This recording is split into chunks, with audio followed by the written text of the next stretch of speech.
Pizza की चप्पलों का भी इतिहास होता ठहरा। पिज़्ज़ा की चप्पलों का भी इतिहास होता ठहरा। उनसे मार खा खा के ही तो मैं पास होता ठहरा। चलिए भाई, मैं गिरीश शर्मा आपके अपने चैनल पर स्वागत करता हूँ, इरेज फेरिया।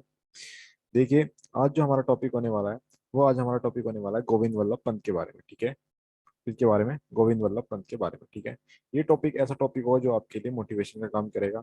इससे आप मोटिवेशन ले सकते हैं किस तरीके से हमारे जो पहाड़ के एक निम्न जो है परिवार में जन्मे गोविंद वल्लभ पंत की आप जो कहानी पढ़ेंगे, बायोग्राफी जग के बारे में जानेंगे, तो इससे आपको क्या मिलेगा, मोटिवेशन मिलेगा। ठीक है, चलिए हम अपनी क्लास को स्टार्ट करते हैं और मैं आपको बताता हूँ। देखिए, गोविंद वल्लभ पंत, गोविंद वल्लभ पंत जिनका जन्म 18 सितंबर 18 सितंबर 1857 में हुआ था। ठीक है, कहाँ पर हुआ था ये? इनका जन्म हुआ था अल्मोड़ा में। ठीक है, अल्मोड़ा के खुट गांव में। ठीक है, अल्मोड़ा के खुट गांव में इनका जन्म हुआ था। ठीक है, अगर हम इनके पिताजी की बात करें, तो इनके जो पिताजी थे, उनका नाम था हमारा मनोरथ पंत।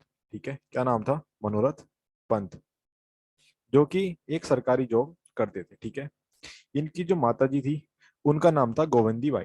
ठीक है, इनकी जो माता थी, इनका नाम था गोविंदी बाई।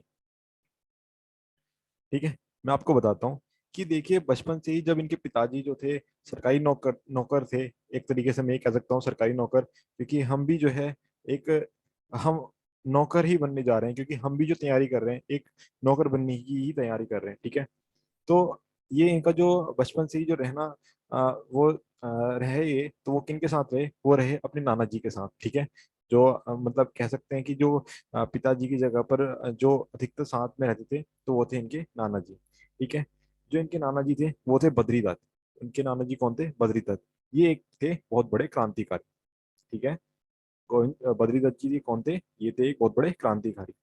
तो इन्हीं का ही प्रभाव जो था, जाहिर सी बात है, इन पर भी पड़ना था। तो ये भी क्या बने, एक बहुत बड़े नायक बने, इतिहास में इनका नाम दर्ज है। ठीक है, तो चलिए हम आज इनके बारे में ही जानेंगे। देखिए, मैं आपको बता देता हूँ, यही क्या थे? यही हमारे उत्तर प्रदेश यानी कि यूनाइटेड प्रोविंस, जब हमारा उत्तर प्रदेश और उत्तराखंड एक था, उसे हम कहते हैं यूनाइटेड प्रोविंस। उस टाइम पर जो थे, ये पहले ही हमारे कौन थे? मुख्यमंत्री बने थे। ठीक है, बाद में इन्हें भारत सरकार ने होम मिनिस्ट्री के पद पर भी रखा, और इन्होंने बहुत बहुत जो है पद जो है ग्रहण करे। ठीक है, हम आज इसी के बारे में जानेंगे। चलिए आगे सीखते हैं। देखिए, ये जो इन पर जो इनके पॉलिटिकली नेता थे, ठीक है, इनके मैं मानते पॉलिटिकली गुरु होते हैं ना, ये पॉलिटिकली गुरु थे। कौन थे इनके पॉलिटिकली गुरु? वो थे हमारे गोविंद गोपाल कृष्ण गोखले। ठीक है, इनके जो पॉलिटिकली गुरु थे, गोपाल कृष्ण गोखले। क्या आप बता सकते हैं गोपाल कृष्ण गोखले और किसके पॉलिटिकली गुरु थे? देखिए, मैं बताता हूँ। जो गोपाल कृष्ण गोखले थे, गोपाल कृष्ण गोखले, ये थे हमारे महात्मा गांधी। ठीक है, father of nation, Mahatma Gandhi. उनके भी क्या थे? ये पॉलिटिकली गुरु थे। ठीक है, पॉलिटिकली गुरु, मतलब जिन्हें ये इनके आदर्शों पर चलते थे। ठीक है ना? इसके बाद इन्होंने क्या करा भाई, गोविंद वल्लभ पंत ने आगे चलकर इन्होंने लॉ की डिग्री, लॉ, ठीक है, लॉ की डिग्री करी। देखिए, जो स्टार्टिंग की शिक्षा थी वो तो इन्होंने अपने गांव से ही करी, मतलब समिया कॉलेज था कोई, वहां से इन्होंने मैट्रिक करी, और उसके बाद ही इलाहाबाद से ग्रेजुएट हो गए, और फिर इन्होंने लॉ की डिग्री जो है कंप्लीट करी। ठीक है, लॉ की डिग्री में क्या क्या हुआ, इन्होंने लॉ की डिग्री में करा इन्होंने टॉप। अब आप यहीं से अंदाजा लगा सकते हैं कि कैसे स्टूडेंट होंगे, बहुत ब्रिलियंट स्टूडेंट थे, बहुत स्मार्ट थे अपनी पढ़ाई को लेकर।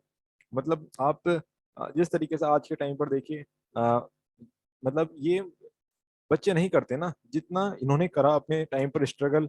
मतलब एक गांव से उठकर एक आदमी आया और लॉ की डिग्री, मतलब और भी मैं ये कह रहा हूँ कि उत्तराखंड से आया, क्योंकि वो बहुत पिछड़ा हुआ जाति कहा जाता है, मतलब बहुत पिछड़ा हुआ एरिया माना जाता है कुमाऊं क्षेत्र को। चाहे वो आज की बात करें, चाहे हम बात कर लें ब्रिटिश काल की, तो दोनों ही टाइम पर हमारा जो कुमाऊं क्षेत्र है वो बहुत पिछड़ा हुआ बताते हैं। ठीक है, चाहे हम आज के टाइम पर भी देखें कि हमारे उत्तराखंड जो राज्य है, इसका जो आप देखेंगे ना कि विकास दर, उसमें हमारा उत्तराखंड बहुत पीछे आता है। लास्ट के दूसरे तीसरे नंबर पर हमारे क्या आता है? उत्तराखंड आता है। तो विकास दर बहुत पीछे है। ठीक है, बट उसमें अगर जो लॉ की डिग्री मतलब आना और टॉप मारना, वहाँ पे गोल्ड मेडलिस्ट है। ठीक है, वहां पे इन्हें गोल्ड मेडल मिला, तो ये बहुत बड़ी बात हो जाती है। ठीक है, उसके बाद जो आता है, उसके बाद हमारा आता है सूरत सेशन। ठीक है, आपको पता ही है सूरत के बारे में। ठीक है, ये 1907 में आया, और इस टाइम पर क्या हुआ था? कांग्रेस टूट गई थी। ठीक है, क्योंकि ये तो अधिकतर, क्योंकि ये इनके दादाजी थे, वो सॉरी नाना जी थे बद्रीदत्त, वो कांग्रेस से क्या थे, बहुत ज्यादा प्रभावित थे। और कांग्रेस के मतलब, क्योंकि उस टाइम पर सिर्फ एक ही पार्टी थी, ठीक है ना, कांग्रेस, तो उससे बहुत ज्यादा प्रभावित थे। तो जाहिर सी बात है कि गोविंद बल्लभ पंत ये भी इन्हीं से प्रभावित होंगे, कांग्रेसियों से। तो ये भी क्या हुए, उसी में ही शामिल थे, ठीक है। बट 1907 में क्या हो गया, ये टूट गई, ठीक है। लाल बाल पाल एस्टिमेट लीडर, आपको पता ही है उनके बारे में, ठीक है। तो 1912 में क्या हुआ, 1912 से ही क्या कर रहे थे ये, उसके बाद लॉ की क्या कर रहे थे, प्रैक्टिस कर रहे थे। कौन, गोपाल कृष्ण गोखले। 1912 में तो ये प्रैक्टिस करना स्टार्ट कर दिया था इन्होंने। इन्होंने कहा कि भाई, जब इन्होंने मतलब पढ़ाई करी थी, तो ये करिए थे। पर इन्होंने सबसे पहले, आदमी देखिए क्या करता है, आदमी सबसे पहले अपनी ही राज्य के लिए, अपनी ही उसके लिए जो है काम करना पसंद करता है। कि अगर किसी बड़े पद पर चला जाए, तो अपनी, क्योंकि चाहे आप हमारे आप अभी जानते हैं विपिन रावत जी जो है, इस टाइम पर वो उनकी डेथ भी हो गई है अभी एक हेलीकॉप्टर एक्सीडेंट में, आपको पता ही है। मतलब हेलीकॉप्टर क्रैश हुआ था जो, उसमें उसमें उनकी डेथ भी हो गई है। तो उन्होंने भी देखिए हमारे उत्तराखंड में भी, कहीं ना कहीं मैं ये कह सकता हूँ कि उत्तराखंड का जो है, हमारे जो आर्मी में बहुत अधिक भर्तियां निकलती हैं। तो आप देख सकते हैं, ये कहीं ना कहीं शायद प्रभाव रहा होगा उनका भी, कहीं ना कहीं मैं ऐसा कह सकता हूँ। चाहे हमारा गेडवाल रेजिमेंट हो, चाहे हमारा कुमाऊं रेजिमेंट हो। तो इसी तरीके से जो हमारे गोपाल वल्लभ पंत ने, इन्होंने क्या करा, सबसे पहले कुली बेगार, ठीक है, कुली बेगार जो प्रथा थी, इसको क्या करा, इसको सीधा कोर्ट में क्या करा, डाल दिया, ठीक है। मैं कह सकता हूँ इसे कोर्ट में लेकर चलेगी इस केस को, कुली बेगार को। क्योंकि ये अच्छा नहीं होता था कि ब्रिटिश लोग आते थे, अपना सामान वामान उठवाया, और वहां के लोगों को पैसा भी नहीं देते थे।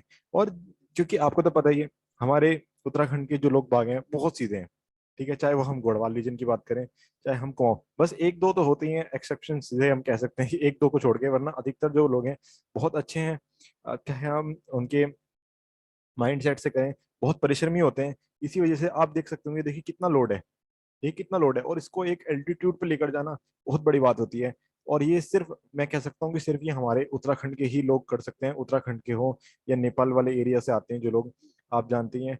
तो वो भी सिर्फ, क्योंकि आपको पता ही है, सिर्फ यही इतने मेहनती होते हैं, इसके अलावा और कोई बाहर से हमारे यहाँ पर हमें नहीं लगता कि कोई प्लेन से कोई मेहनत नहीं करता हो, ठीक है। तो कली बगार जो प्रथा थी, इसके ऊपर क्या करा, ब्रिटिशों के खिलाफ ये गोविंद वल्लभ पंत ने क्या करा, आवाज उठाई, ठीक है। उसके बाद 1914 में क्या बनी, आपको पता ही है, 1914 में हमारी कुमाऊं समिति बनी, ठीक है। जिसमें गोविंद वल्लभ पंत को क्या बनाया गया, हेड बनाया गया, ठीक है। बहुत बड़ी बात होती है हेड बनाना, ऐसे ही नहीं बन जाते, ठीक है। 1914 में क्या हुआ, कुमाऊं समिति का संघ बनाया, वो कुमाऊं समिति का हेड बनाया गया। और उसके बाद आपको पता है, कुमाऊं संघ का भी इन्हीं को ही हेड बनाया गया, कुमाऊं समिति और कुमाऊं संघ दोनों का ही हेड किसे बनाया गया, गोविंद वल्लभ पंत को। उसके बाद तो आपको पता ही है, 1914 वर्ल्ड वॉर भी आया था, ठीक है। वर्ल्ड वॉर आपको पता ही है इसके बारे में, 1914 में, ठीक है। उस टाइम पर आपको पता है, 1914 के बाद जब वर्ल्ड वॉर हो गया था, और 1925 में क्या हुआ, हमारा काकोरी कांड स्टार्ट हो गया था, ठीक है। काकोरी कांड, काकोरी कांड में आपको पता ही है, काकोरी कांड इसलिए लेकर आए थे क्योंकि जो हुकूमत थी, जो हुकूमत ब्रिटिशों की थी, वो बहुत ज्यादा मजबूत होती जा रही थी। जो ब्रिटिश लोग थे, वो बहुत ज्यादा क्या कर रहे थे, मजबूत होते जा रहे थे, बाहर से पैसा मंगाया जा रहा था। तो देखिए इसमें क्या हुआ था, काकोरी कांड में, जो हमारे ये क्या कहते हैं, चंद्रशेखर आजाद, ठीक है। आप इसमें नाम देख पा रहे होंगे, देखिए ये एक थोड़ी सी मैंने एक फोटो ले ली, इसमें शायद इसमें सभी के नाम है, राम प्रसाद बिस्मिल, असफुल्ला खान, राजेंद्र लोहिड़ी, चंद्रशेखर आजाद, ये जो है सारे नेता थे। इनमें सिर्फ चंद्रशेखर आजाद जो क्या गए थे, भाग गए थे, क्योंकि आपको तो पता ही है, चंद्रशेखर आजाद का तो सिर्फ एक ही नारा है, आजाद थे, आजाद हैं, आजाद ही रहेंगे। इस तरीके का उनका नारा है चंद्रशेखर आजाद का, ठीक है। उसके बाद जो ये सब थे, ये नेता क्या कहते, पकड़े गए थे। इसमें जो बिस्मिल ठाकुर, राशन सिंह, क्या रोशन सिंह और राजेंद्र नाथ लोहड़ी, और इन सभी को क्या हो गई थी, फांसी हो गई थी। और इसके बाद सचिन सान्याल को क्या हुआ था, आपका काला पानी की सजा सुना दी थी, ठीक है। और उसमें एक शख्स मारा भी गया था, पर एक भी हिंदुस्तानी को क्या लगी थी, छुआ तक नहीं था, ठीक है ना। ये सब कुछ हुआ था। और क्योंकि काकोरी कांड हमने करा ही इसीलिए था, क्योंकि भाई हमें अगर जो कुछ मान लो हमने क्रांति भी स्टार्ट करनी है, तो हमें उसके लिए पैसा चाहिए था, क्योंकि उस टाइम पर तो ये सब चीज मतलब लॉ के मतलब चाहिए था ना, हमें पैसा तो मिल ही नहीं रहा था ना हमें, क्योंकि पैसा तो हमें लूट से ही मिलना है, ठीक है। तो ये एक तरीके का क्राइम हुआ करता था उस टाइम पर, ठीक है ना। तो इन्हें क्रिमिनल के रूप में माना गया, और इन्हें क्या गई, सजा सुनाई गई, ठीक है। चलिए हम आगे चलते हैं, आगे मैं आपको बताता हूँ। उसके बाद आपको पता है कि जब हमारा वर्ल्ड वॉर सेकंड स्टार्ट होने से पहले, आपको पता है कि हमारी ब्रिटिश तो कमजोर हो ही गई थी, पर जो हमारे उदारवादी नेता हैं, महात्मा गांधी जी, आपको पता ही है बहुत उदारवादी हैं। तो इन्होंने क्या करा, इन्होंने सोचा कि अब ब्रिटिश जो है कमजोर होती जा रही है, ठीक है। तो इन्होंने तो कहा कि हम चलो ब्रिटिश का करते हैं, साथ दे देते हैं, इनको थोड़ा सा वो कर देते हैं और ब्रिटिश जो है खुश हो जाएगी और उसके बाद हमारा देश हमें लौटा देगी, इस तरीके की इनकी सोच थी। बट बट जो सुभाष चंद्र बोस जी हैं, सुभाष चंद्र बोस जी, इन्होंने क्या कहा कि नहीं, ब्रिटिश ऐसा कुछ नहीं करने वाली, ठीक है, ब्रिटिश ऐसा कुछ नहीं करने वाली। इन्होंने क्या कहा था, ये इसके विपक्ष में थे कि ब्रिटिश का साथ हमने नहीं देना है, ठीक है, हमने ब्रिटिश के अगेंस्ट ही खड़े होना है, ये बात कहते थे। अब इन दोनों के बीच में क्या होगी, दूरियां बढ़ती चलेगी, क्योंकि भाई बात तो एक हो नहीं रही।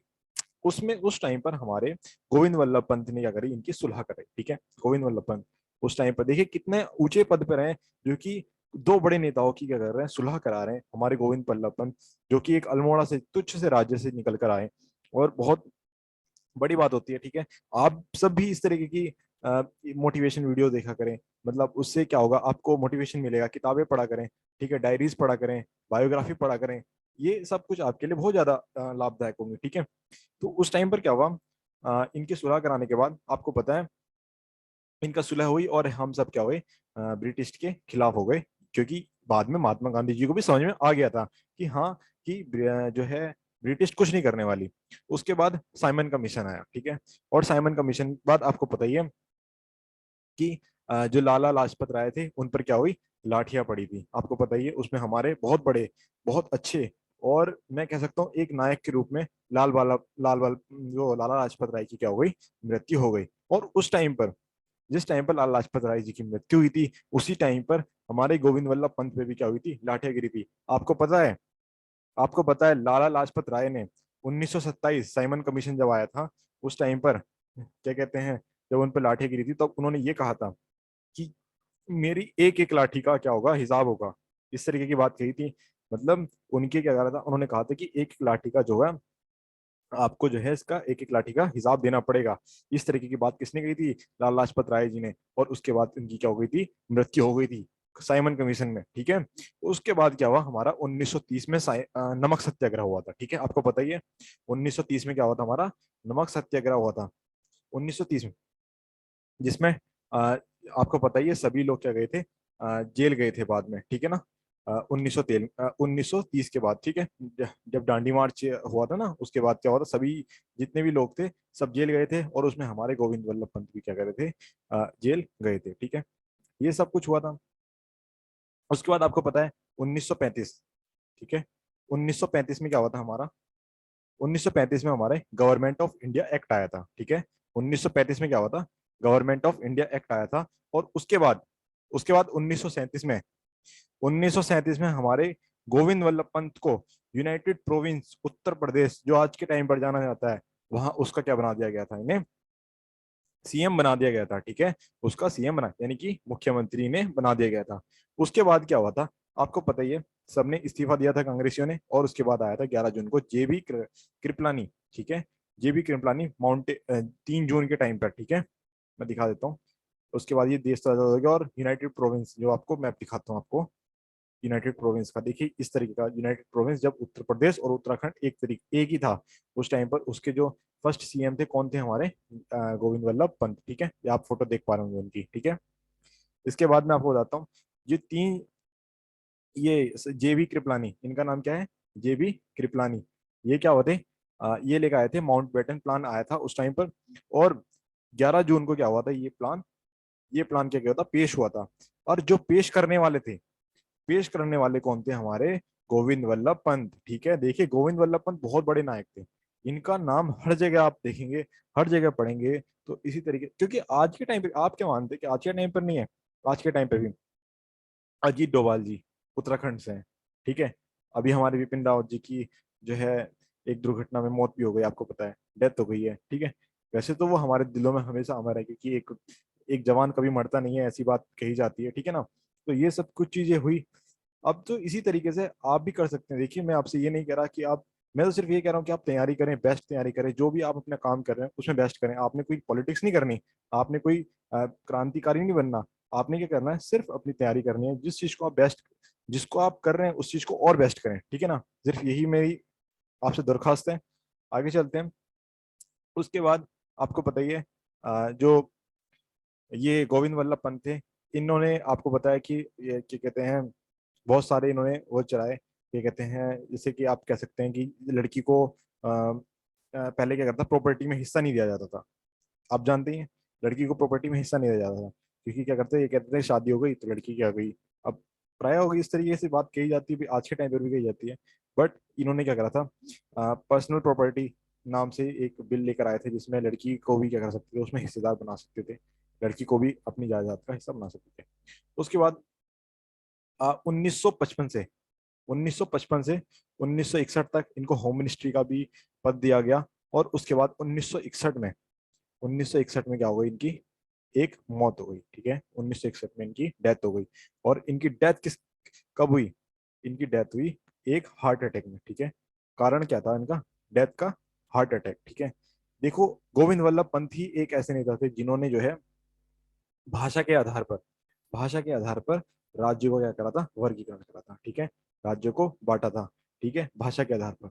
ये मतलब बहुत बड़े नायक थे। ठीक है, तो देखिए, आशा करता हूँ आपको ये टॉपिक अच्छा लगा होगा।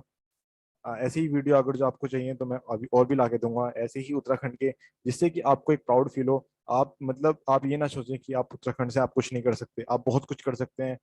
मतलब आप बिल्कुल जेन्युइन हैं, हर किसी से अलग हैं। और उत्तराखंड के तो हैं ही सबसे अलग। ठीक है ना, नॉलेज में ले लो, काम में ले लो, मतलब बहुत ज्यादा उनके अंदर, मैं कह सकता हूँ कि किसी भी काम को लेके बहुत ज्यादा सजग रहते हैं कि हमने। तो मैं ये आपसे यही आशा करता हूँ, ज्यादा बात अपनी नहीं रखता हूँ, कि आप जो है बहुत मेहनत करें, क्योंकि आपके पास सिर्फ यही मौका है। आपको पता है 2014 के टाइम पर लास्ट भर्ती आई थी, चाहे हम यूपी पुलिस की बात करें, चाहे किसी की बात करें, तो अभी आपके पास क्या है, बहुत अच्छा चांस है, आप कर सकते हैं इस टाइम पर। ठीक है, तो चलिए मिलते हैं शाम के टाइम। आपको पता ही है हमारी उत्तराखंड की जो है मॉक टेस्ट की क्लास होगी, जिसमें हम आपको आज की जो सुबह के टाइम हमने दर्रों के ऊपर क्लास कराई थी, उससे रिलेटेड आपको आज ही क्लास मिलेगी। ठीक है, तब तक के लिए धन्यवाद।